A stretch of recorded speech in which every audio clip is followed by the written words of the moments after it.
코로나19로 인하여 어려움을 겪고 계신 여러분들에게 특별히 기도하며 위로합니다.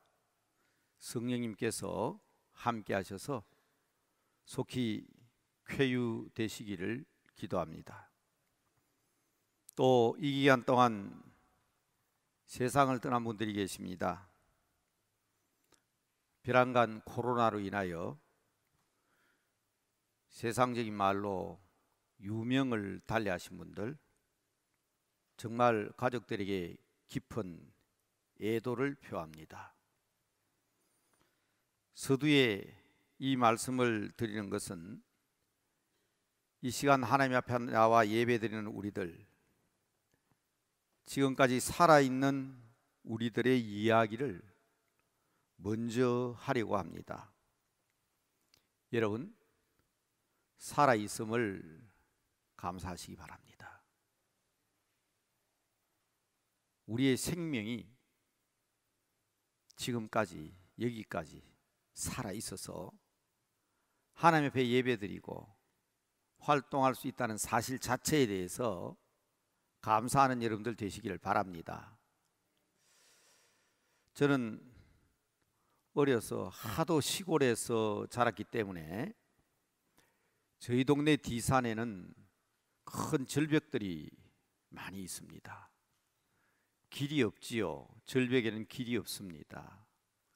손끝과 발끝의 힘을 통해서 절벽을 기어 오르며 놀았습니다.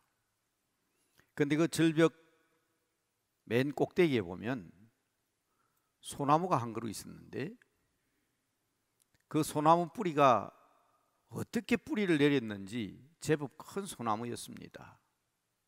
그래서 가끔은 그 절벽에 기어 올라가서 소나무 위에 걸터 앉아서 휘바람을 불기도 하고 노래를 부르기도 했습니다.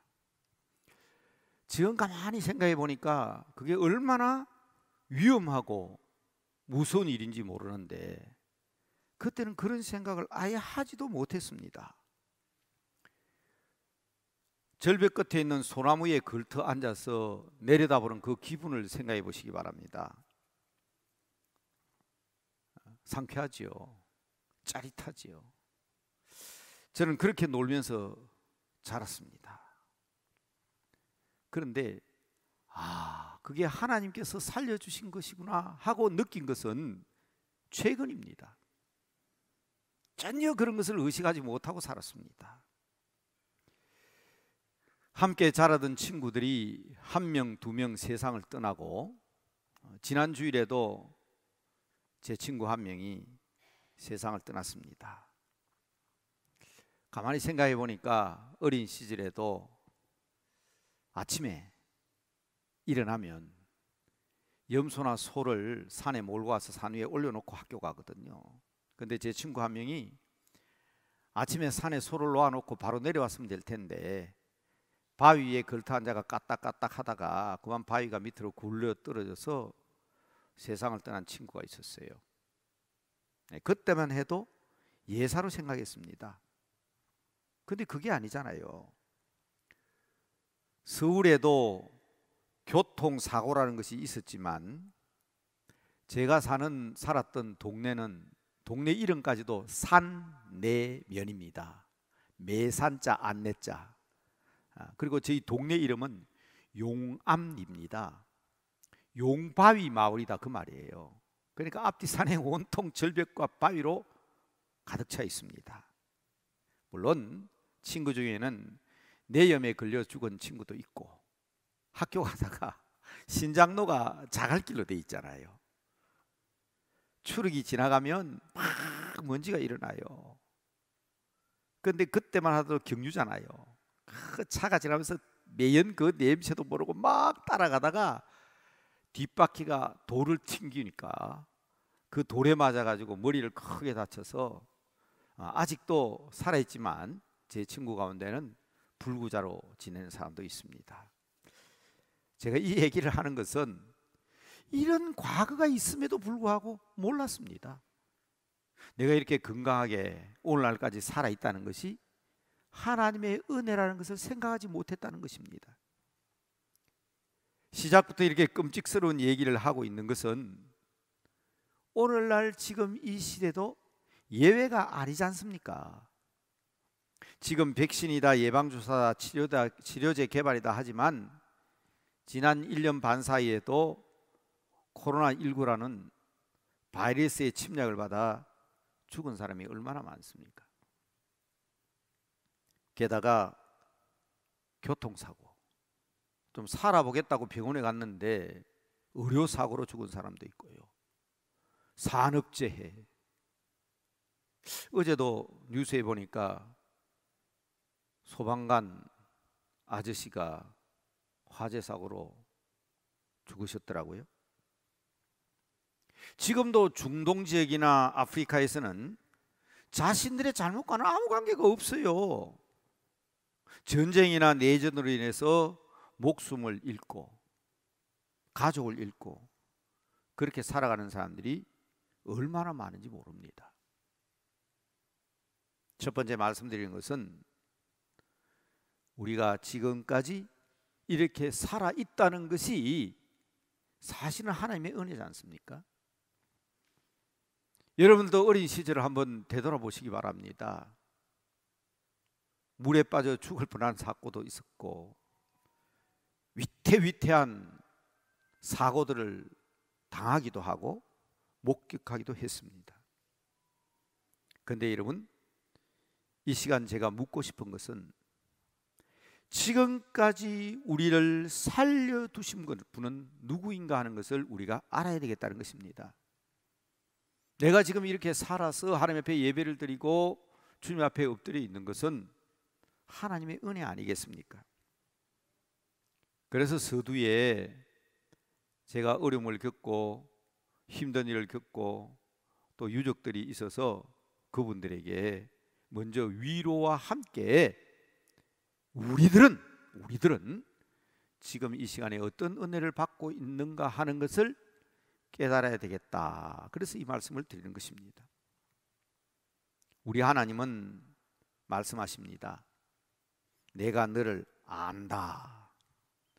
내가 너를 보았다. 내가 너와 함께한다. 그렇지요? 하나님은 우리를 아십니다. 지금도 우리를 지켜보고 계십니다. 지금까지 위기의 순간순간을 지나면서 그때마다 여러분들을 도우시고 지켜주시고 보호해 주신 분은 하나님이십니다. 저는 지금도 생각합니다. 저희 동네에 큰 높은 절벽을 이룬 그 바위 이름을 저는 어렸을 때 섬바위라고 불렀는데, 그 섬바위 꼭대기 소나무에 걸터 앉아 철 모르고 노래 부르던 그 자리에도 우리 하나님은 내 등 뒤에서 나를 지켜주고 계셨구나. 이제 깨닫는 겁니다. 팔순의 연세에도 미국 디트로이트 공항에서 인천공항까지 한 달에 2번씩 3번씩 오고 가시며 우리 교회 예배에 참여하셨던 분이 계십니다. 시시때때로 거금으로 헌금도 해주시고 새벽기도에 참여하셨던 문기주 장로님, 몇 년 전에 하나님 나라에 가셨습니다. 현재 우리 교회 지붕 색깔도 칠도 그분이 특별히 헌금을 하셔서 힐튼 호텔에서 내리다 보니까 색이 좀 흉합니다. 그래서 헌금해 주셔서 지붕 색칠을 그분이 헌금으로 했습니다. 제가 부임했을 때는 방송 소리가 좀 듣기에 울리니까 좀 방송 시설을 위해서 쓰시라고 그금을 헌금하시기도 하셨던 분입니다. 그런데 그분이 늘 제게 하시던 말씀이 생각납니다. 젊은 시절 미국에 드나드는 한국 사람이라면 대부분 유학생이었답니다. 금요일 저녁에 회사 일을 마감하고 비행기를 타고 와서 한국에 도착하면 남대문교회에서 주일 예배를 드리고 오후에 업무를 보고 다시 비행기를 타고 미국에 돌아가면 출근을 할 수 있다고 그렇게 말씀하셨습니다. 그런데 그분이 그 많은 유학생들을 보면서 그렇게 하나님 앞에 질문하셨답니다. 저들은 공부를 위해서 저렇게 다니는데 나는 뭐냐고. 그때 하나님께서 이렇게 말씀하셨습니다.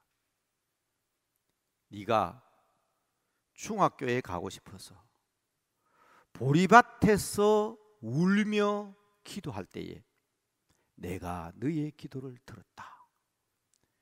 그분이 자주 그 말씀을 하셨습니다. 그분 부인은 지금도 살아계시잖아요. 문소전 선교사님. 그 권사님이 쓰신 책에도 그런 이야기가 나옵니다. 네가 어렸을 때에 보리밭에서 울며 기도하던 내용을 내가 다 듣고 보았노라. 모든 문제가 다 해결이 되더래요. 저렇게 공부하기 위해서 유학을 오고 가는 사람과 달리 나는 이렇게 매주일마다 한국과 미국을 오가야만 합니까? 그렇게 하나님 앞에 질문했을 때 네가 어렸을 때 중학교 가고 싶어서 보리밭에서 울고 있던 그 기도를 내가 다 듣고 보았노라.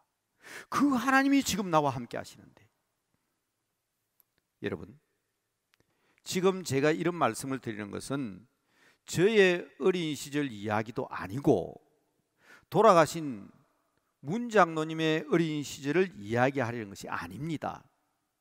누구 얘기입니까? 바로 여러분들의 얘기 아닙니까?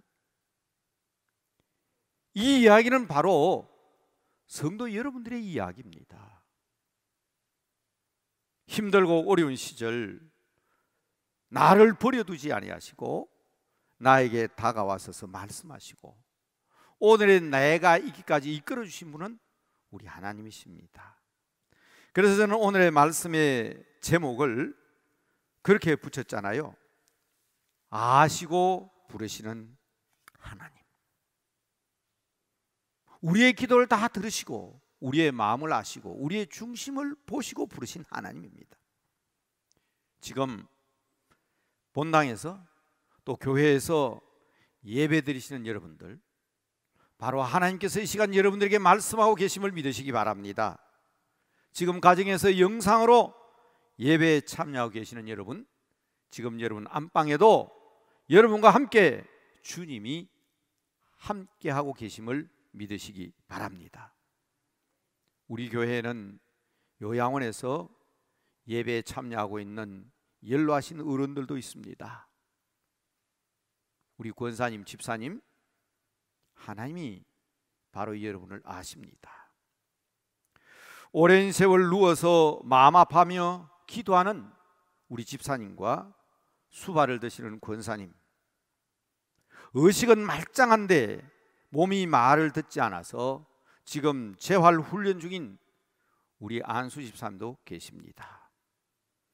그렇게 평생을 남을 위해 의술을 베풀었으나 지금은 의식이 없으신 중에 간병인의 도움을 받으며 치료 중인 권사님도 계십니다.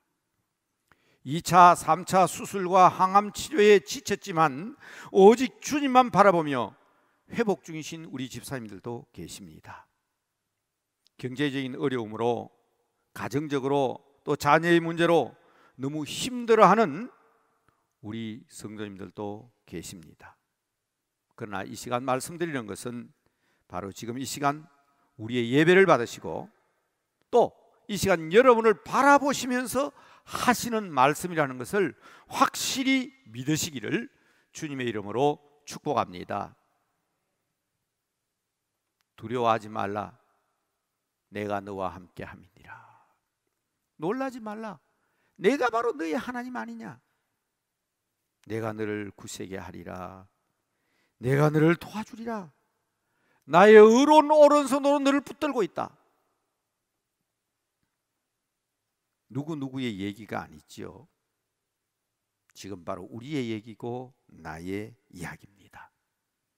우리 주님은 우리의 중심을 보십니다. 우리의 눈과 하나님의 눈은 다릅니다. 하나님께서 우리를 아시는 것은 우리의 마음 중심을 보시기 때문입니다. 억울하다고 생각하지 마시고 내가 이렇게 했는데 몰라준다고 답답해하지 마십시오. 하나님이 아십니다. 예수님께서는 세관에 앉아있는 레위를 보셨습니다. 그리고 나를 따르라고 하셨습니다. 이거 오늘 읽은 본문 말씀이죠. 레위는 모든 것을 다 버렸습니다. 그리고 주님을 따랐습니다. 예수님과 그 제자들을 자신의 집에 초청하여 큰 잔치를 베풀었습니다. 그런데 말입니다, 바리새인들은 이 장면을 보고 뭐라고 얘기합니까? 바리새인의 눈으로 세리를 보았을 때, 레위를 보았을 때 그는 세리에 불과했습니다. 세금이나 징수하면서 반민족적인 행위를 하는 매국적인 세금 공무원으로만 몰아붙였습니다. 그러나 예수님께서는 세관에 앉아있는 레위의 속사람을 보셨습니다. 비록 그가 세관에 앉아 있었지만 그의 중심을 보셨기 때문에 나를 따르고 하시지 않았습니까? 달랐습니까? 예수님 기대대로 그런 모든 것을 다 버리고 예수님을 따랐습니다. 예수님의 선택은 옳았습니다. 마태는 예수님의 제자가 되었습니다. 레위라는 이름을 가진 그가 마태라는 제자가 되어 위대한 사도로서 마태복음을 기록했습니다. 두고 예수님의 생애와 사역을 알 수 있도록 놀라운 기록을 남긴 사람입니다. 유대인들이 그토록 증오하던 세리가 유대인들을 위한 복음서를 기록한 증인이 되었고 왕으로 오신 예수 그리스도를 증언하는 위대한 사도가 되었습니다. 여러분 주위에 별 볼일 없는 사람으로 보이는 사람이 있습니까? 저는 종종 생각합니다. 청년 시절에 그 집사님이 제가 목사가 될 줄 알았다면 저를 그렇게 대우했을까? 먹고 힘들 때에 교회 가면 밥을 마음대로 먹을 수 있었습니다. 그런데 그분이 어떤 행사가 있었는데 이 달리기 경주가 있으니까 도장을 찍으려고 인주를 가지고 나갔잖아요. 운동장에. 나를 딱 쳐다보더니 밥상을 딱 듣고는 손도장을 콕콕 찍는 것을 보고 얼마나 제가 실망을 했는지. 훔쳐 먹을 사람도 아닌데 교회에서 밥 먹는 것만 해도 감사할 사람인데 그게 지금 40년 50년이 지나도 그 장면이 머리에서 사라지지 않는 거예요. 저분이 내가 목사 될 줄 알았으면 내한테 그랬을까? 여러분 우리는 그런 실수를 할 수 있습니다. 그러나 여러분 다시 한번 우리의 마음을, 우리의 생각을 주님의 마음, 주님의 생각으로 바꾸어 나가야 합니다. 성경에 나오는 여인 중에 막달라 마리아라는 여자가 있었습니다. 그녀는 7 귀신이 들린 여자였습니다. 맞습니다. 미친 여자 맞아요. 어느 글에 보니까 모든 사람이, 미안합니다, 제가 책에 있는 표현 그대로 쓰겠습니다. 모든 사람이 그녀를 미친년으로 보았다. 그렇게 기록이 났더라고요. 사람들의 눈에는 7 귀신 들린 막달라 마리아가 미친년으로 보였겠지요. 그러나 예수님은 그녀의 마음속에 숨겨진 소망을 보았습니다. 그녀는 누가복음 8장에 보면 자기가 가진 모든 소유를 가지고 예수님과 그의 제자들을 섬겼다고 기록하고 있습니다. 한번 읽어드릴까요?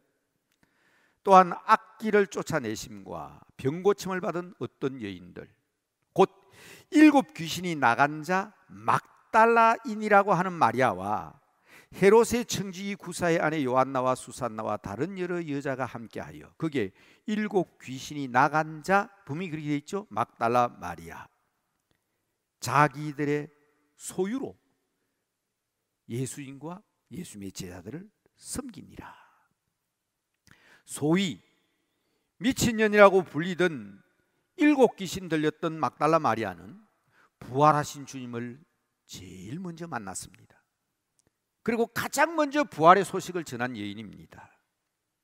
초대 교회로부터 존경받았던 막달라 마리아는 지금도 천주교에서는 성녀, 성 막달라 마리아로 불리고 있습니다.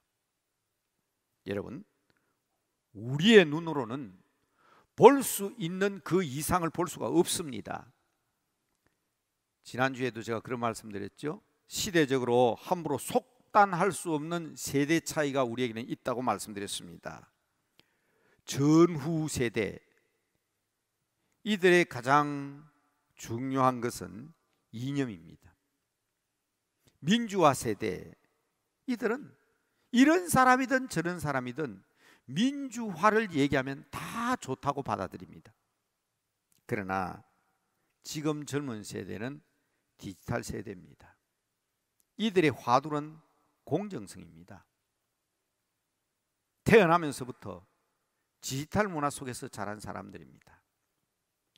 그러나 여러분, 이러한 세대 차이를 극복할 수 있는, 뛰어넘을 수 있는 마음이 바로 예수님의 마음입니다.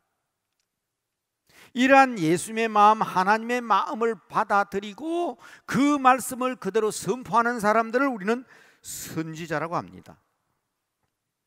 이 시간 말씀드리기 위한 초점은 뭔가 하면, 주님과 함께하는 주의 백성들은 세대를 초월하는 안목을 가져야 된다는 것입니다. 우리의 생명이, 우리의 인생이, 그리고 오늘 내가 여기까지 전적인 하나님의 은혜로 이루어진 것을 안다면 하나님의 뜻을 알고 하나님의 마음을 가져야 되지 않겠습니까? 지금은 어린 아이지만, 지금은 중고등학생 청소년이지만, 지금은 청년이지만 그들이 장차 우리 교회의 큰 기둥들이 될 것이다 하는 것도 중요하지만, 어쩌면 내 개인적으로도 장차 내 아들의 은인이 되고 내 손자의 미래를 이끌어줄 지도자가 될 것인데도 그것마저도 보지 못하는 안목을 가지고 옛날 우리 서던 말대로 아이들은 저리 가라 하는 그런 정신이 되어서는 안 됩니다. 예배당에서 책상 밑을 기어다니고 의자 밑을 기어다니며 예배를 시끄럽게 하고 소란케 하던 그 옛날 그 아이들이 그립지 않습니까? 그런데 그 아이들이 자라서 지금 어떤 자리에 있습니까? 우리는 있는 그대로만 보지 맙시다. 정말 좀 더 큰 안목으로, 어린 아이나 젊은 세대뿐 아닙니다.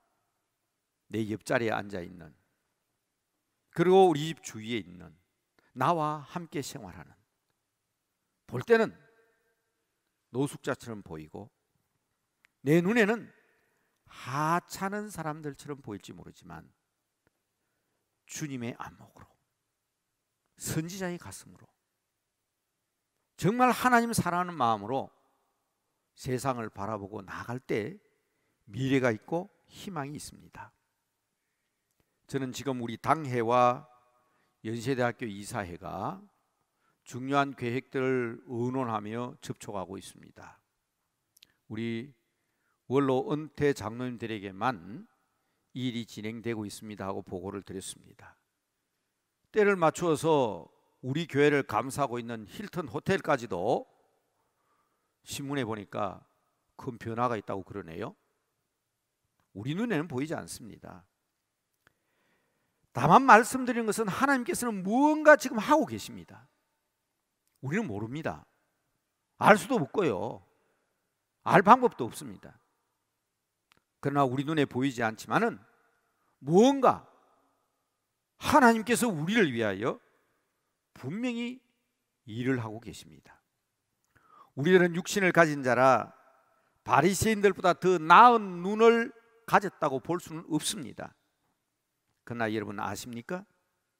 신문 기사를 보고 모임을 가지고 몸부림치는 것은 맞습니다마는, 그러나 주님은 알고 계시고 주님은 계획하고 계시고 주님은 함께하고 계십니다. 그럴 때 우리가 할 수 있는 일이 뭡니까? 그래서 말씀드리는 것입니다. 더 뜨겁게 기도해야 합니다. 코로나로 모이기가 힘들고 동성기도도 하지 말라 그러고 또 교회에서 밤새워 손잡고 눈물로 기도해야 하는데 지금은 그렇게 할 수 없지 않습니까? 앞서도 말씀드렸지만 우리가 뭐 정부의 지도를 받고 어떤 당국의 지도 하에 있는 교회는 아니지만 우리 이웃을 생각하고 세상 사람들을 생각한다면 우리가 지금 그래서는 안 되잖아요. 사실은 그럴 때 더 뜨겁게 기도해야 합니다. 그럴 때 새벽 기도가, 그럴 때 우리가 영적인 사경회가 더 중요하다는 것을 말씀드리려고 하는 것입니다. 오늘 말씀의 요지는 우리는 보지도 알지도 깨닫지도 못하지만 하나님은 아십니다. 아마도 우리들이 구약시대의 선지자들이었다면 분명하고 확실하게 가르쳐 주셨을 것입니다. 그리고 보여주셨을 것입니다. 근데 지금은 특별히 기도하는 가운데 말씀을 통하여 깨달을 수 있는 지혜를 우리에게 주셨습니다. 필요한 것은 우리의 가슴입니다. 한번 따라합시다. 선지자의 가슴으로, 선지자들의 마음으로. 하나님께서 그 선지자들에게는 하나님의 계획을 비밀 없이 다 털어놓으셨습니다. 우리는 그 모든 계획을 알 수 없지만은 선지자들은 하나님의 복음과 능력과 계획을 외치는 분들이었고 하나님의 비밀을 아는 분들이었습니다. 그래서 이 시간 말씀드리는 것입니다. 미가 선지자처럼 하나님께서 그 눈을 여셔서 보게 하시고 하나님의 뜻이 무엇인가 하는 것을 가르쳐 주셨기 때문에 오늘 이런 말씀으로, 구약의 말씀, 읽어드린 말씀으로 외치지 않았을까 생각합니다. 우리는 앞으로 2주일 동안 선지자들의 외침을 중심으로 선지자의 영성을 가지기 위해서 이 아름다운 계획을 가지고 있는 것입니다. 물론 과거를 돌아보아야 합니다. 오늘의 지혜를 가지는 것도 중요합니다. 그러나 사람의 안목과 인간적인 방법으로는 다가오는 일들을 알 수가 없습니다. 그러나 하나님은 그의 자녀들을 통해서 그의 뜻과 계획을 알려주시기를 원하십니다. 하나님의 계획과 뜻을 하나님은 선지자들에게 가르쳐 주시기 때문입니다. 물론 기독교를 계시의 종교라고 합니다. 보여주시는 종교입니다. 더 분명하게 여러 가지 방법으로 가르쳐 주실 것입니다. 그렇지만 더 한 걸음 나아가 선지자의 가슴으로 하나님의 계획을 바로 아십시다. 우리 교회는 한국 교회의 모태입니다. 어린 아이들이 산부인과 병원에서 다 태어나잖아요. 그것처럼 한국 교회는 병원에서 태어났습니다.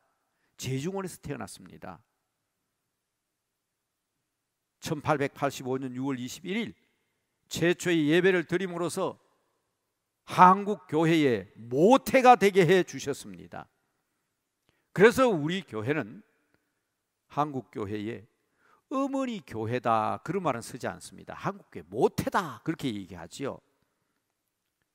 여러분, 바로 어머니의 모태, 한국 교회를 출생시킨 남대문 교회는 이제 어머니의 마음으로 세상을 품어야 합니다.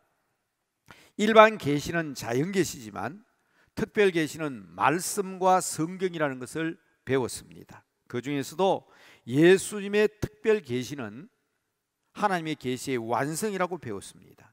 그러나 여러분, 가장 중요한 것은 계시된 말씀으로서의 예수님이지만 기록된 말씀과 선지자에 의해서 선포된 말씀이 중요하지만 이 종말의 때에, 마지막 때에 주님께서 바라시고 원하시는 것은 인위적인 생각으로 사람의 눈으로 판단하고 일을 진행하지 말라. 이제는 우리 주님께서 말씀하신 대로 구하고 찾고 두드리고 기도함으로 하나님의 뜻을 이루어 갈 수 있도록 기도로 응답하라고 우리에게 말씀하십니다. 이제 말씀을 마치면서 부탁드립니다. 우리가 이제 다짐해야 합니다. 정말 다짐해야 합니다. 우리가 겪었지 않습니까? 사람이 아무리 과학이 발달하고 의술이 발달하고 문화가 발달하고 지식이 발달해도 안 되는 일이 있다는 것을 확인했지 않습니까? 그렇기 때문에 더더욱 우리는 선지자들의 음성을 듣고 이 시대에 우리가 선지자적인 역할을 감당해야 합니다. 미가 선지자가 뭐라고 얘기합니까? 자, 미가서 6장 6절에서 8절 말씀, 앞서 읽어드린 말씀입니다. 이 말씀으로 결론을 맺고자 합니다. 내가 무엇을 가지고 여호와 앞에 나가며 높으신 하나님께 경배할까? 내가 번제물로 1년 된 송아지를 가지고 그 앞에 나갈까?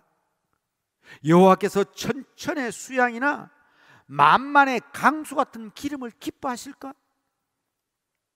이 우리의 생각이에요. 우리의 생각. 우리 생각은 송아지를 가져가고 천천의 수양이나 만만의 강수 같은 기름을 가지고 나가야 될 것으로 생각하지만, 아니, 내 죄를 위하여, 내 허물을 위하여 내 맏아들을, 내 몸의 열매를 하나님께 드릴까? 아니라는 겁니다. 하나님의 생각은 사람의 생각과 다릅니다. 하나님의 계획과 뜻은 사람과 같지 않습니다. 다시 말씀드립니다. 선지자의 가슴으로, 선지자의 가슴으로. 하나님께서 원하시는 것은 상한 심령입니다. 내 힘으로 할 수 없습니다. 나는 모릅니다. 그러나 하나님 뜻이 실현되기를 원합니다. 부족합니다. 자신의 연약함을 알고 무릎 꿇는 자를 원하십니다. 상한 심령을 원하십니다. 아버지의 뜻을 구한 자들을 찾으십니다. 그런 영성을 가져야 하나님과 소통할 수가 있습니다. 6장 8절입니다.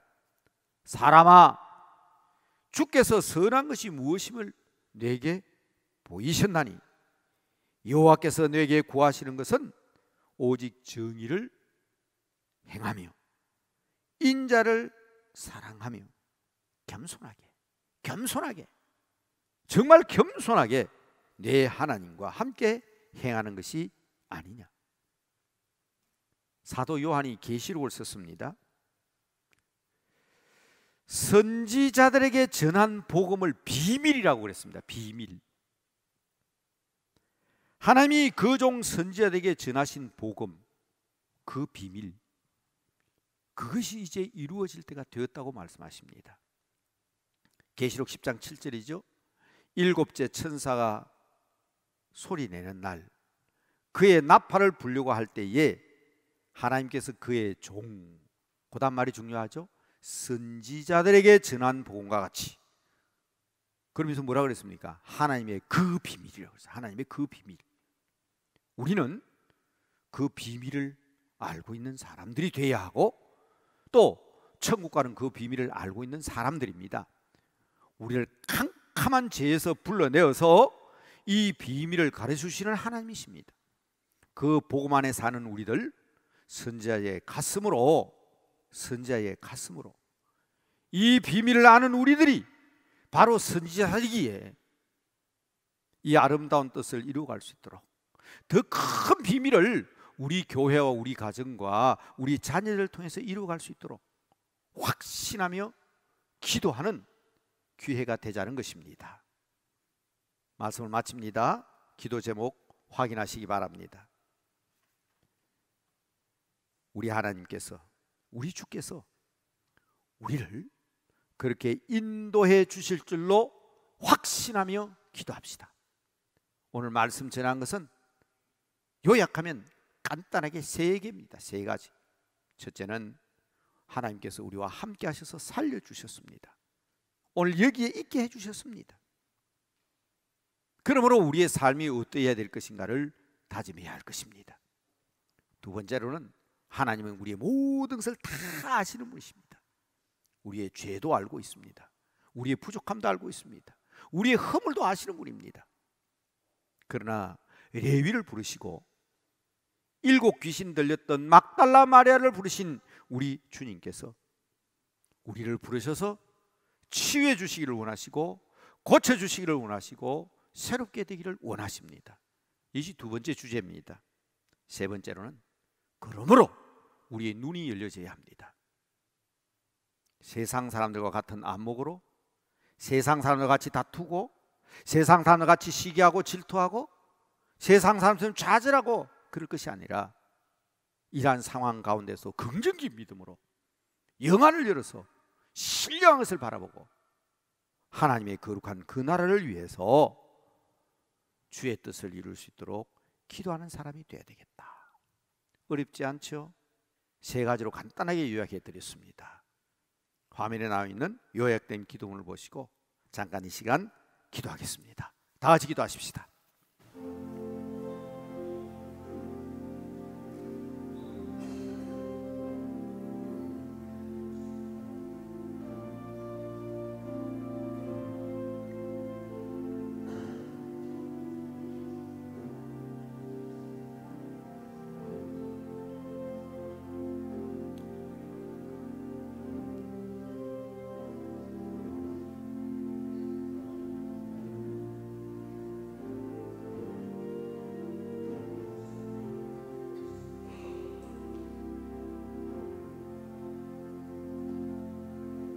우리와 함께 하신 하나님 아버지께 감사를 드립니다. 지금까지 우리의 생명을 지탱케 하시고 우리에게 오늘이 있게 해주신 것을 감사하며 하나님께 영광 돌리는 우리의 삶이 되게 하옵소서. 그러나 아버지 하나님, 우리의 모든 것을 다 아십니다. 우리의 부족함을 아십니다. 우리의 허물을 아십니다. 하나님, 저희들을 받아 주시옵시고 우리의 연약함을 탓하지 아니하고 오히려 회개하고 주님 앞에 엎드릴 때에 우리의 기도를 들으시고 응답하시는 아버지 하나님, 우리의 환경을, 우리의 상황을, 우리의 여건을 바꾸어 주시옵소서. 우리의 질병을 치유해 주시고 우리의 가정과 우리의 자녀들과 우리 교회와 하나님의 말씀에 의하여 이루어질 모든 것들을 회복시켜 주시옵소서. 이 일을 위하여 저희들이 해야 할 일이 있음을 알게 하여 주시옵소서. 우리의 영안을 열어 주시옵소서. 선지자의 가슴으로 구하고 기도하는 저희들 되게 하옵소서. 그래서 캄캄한 세상 가운데 살아갈지라도 주님께서 주시는 빛과 소금의 역할을 감당하는 저희들이 되게 하여 주시옵소서. 부족한 저희들을 캄캄한 데서 구원하여 주신 거룩하신 우리 주 예수 그리스도 이름으로 기도드리옵나이다. 아멘.